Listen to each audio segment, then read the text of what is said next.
Lose yourself in a good book. The Gáis Energy Book Club.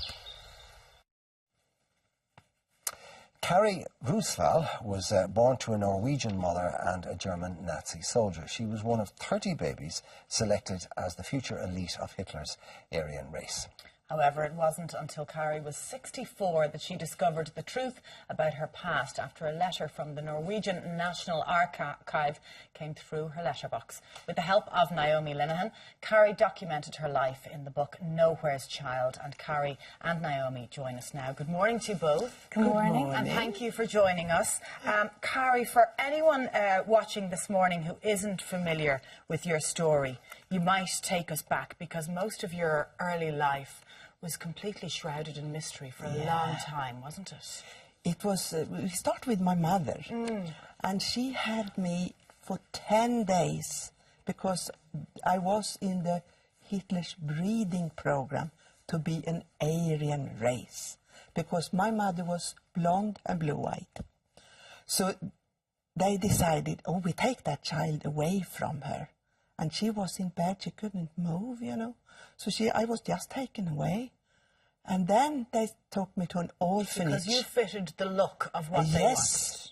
So they took me to an orphanage in Oslo. Carrie, though, sorry, there's one element of that story, or bit of that story that you're missing there, which is that your mother didn't have a relationship with your father. She had to have a relationship with your father. Yeah, see, this is... She was part of a breeding program. It wasn't as if, you know, they fell in love and you had this beautiful blonde, blue-eyed child and they decided to pick you. See, that we don't know if it was a fling or it was a rape. She was not able to tell me what it was because she was so affected about the war. So that's a hidden story. It's so scary, all these things. So you don't know yourself? No. But she was a Norwegian national, and the chances of her having a relationship with a German soldier... Yeah, because, you know, the soldiers was paid, if they rape a woman in Norway or Denmark, and they were blonde and blue-eyed, and it was a child, the soldier were paid.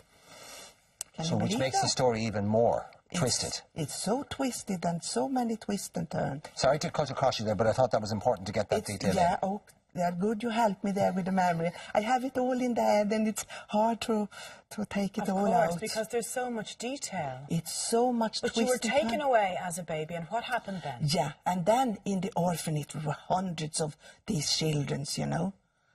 They took us 30 children. They measured the head and the nose and said, these children are correct, Aryan. So we packed them in a box and we will send them to Germany, to an orphanage in Germany, to be breeding, to be the new generations. Because remember now that Himmler have killed so many people, so they were lack of people, they needed more of these. And why don't take this Aryan race and do something really German? You understand, this is very hard. It's quite extraordinary. Now, you knew, obviously, that you were that you had been adopted. Yeah, that was the only thing I knowed, because all paper was thrown under the carpet. So the poor parents who adopted me hadn't a clue of anything. They didn't know what country I come from or anything. So they were very brave to take me on. Is it true that you chose your parents? I did, indeed. See, I am a... It was love at first sight. It was indeed. I am a strong person, you know. I'm Aryan. Oh. So what happened was that they rescued us, the Swedish Red Cross, right, come to Sweden and then to an orphanage there, and then we were like small dogs, so we have to go in to a room, you know, and circulate. People would come and choose you? Yeah, there were loads of people there, and put one child at a time, and no personnel, we have to be there alone. Then they put me in the door. This is my first memory, 3 years old. This is the first one. At 3 years old. I saw a man sitting in a sofa, as you sitting here now, and he had the nicest eye I have ever seen. So I walked to him, and then I was on his lap, and he said, I don't go home with that little girl, she's mine. And we have all this love between us. So they were very brave, but it was love at the first sight. Can I bring Naomi in here? Naomi, this is an absolutely extraordinary. It's movie stuff. It's kind of. If it were a movie script, you'd say it's too far-fetched. Well, It's yeah. just extraordinary. I've read a few things about the aftermath and what happens to people who fled and where they escaped to South America and were sleepers in the US and all the rest of it. But this is even more bizarre. It is, and what surprised me most is how little really is known about it all. We've heard so much about the Holocaust and that very difficult time in history, but to think that simultaneously this part of the Nazi regime, this evil, sinister plan to create this Aryan race of people, how that this was widespread going was it, do you on know? simultaneously. So there was about 12,000 babies born in Norway to this programme, so it was quite widespread. And what other countries was the programme running in? Do we know? So in Germany, in Norway mostly, they did focus in on Norway because Norway was occupied. So it was mainly in those two countries really were the focus of it. So Carrie's mother was in Norway at the time, and she was chosen for this programme. And as Carrie said, that's how she came to be and came to be in this world. You gave up your... People who listen to Pat Kenny's radio programme will know this is the Naomi Linehan who you would have heard on with Pat. You gave up your job to go and write this book, so it obviously touched something in you.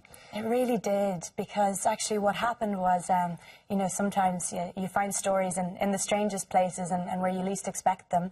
And Carrie was part of the ICA, the Irish Country Women's Association, and she was there one day at a meeting and she was telling people a little bit about her story, and people were really moved and really touched. And afterwards they told me, actually my mum and my aunt happened to be there as it happens, and they told me about it and said, you just have to meet this incredible woman. She has this incredible story to tell.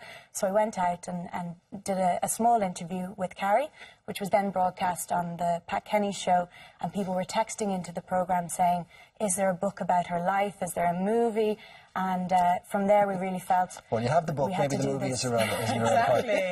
Carrie, it is an extraordinary story. We cannot possibly do justice to it here. No. The book obviously does that, and there are lots of twists. It's not as straightforward as it looks. It has a happy ending of sorts. Absolutely. But also quite a lot of tragedy as well, and when you went back to... Can I tell you why I did this? Okay. I did this to show people how dark things are. There can always be brightness.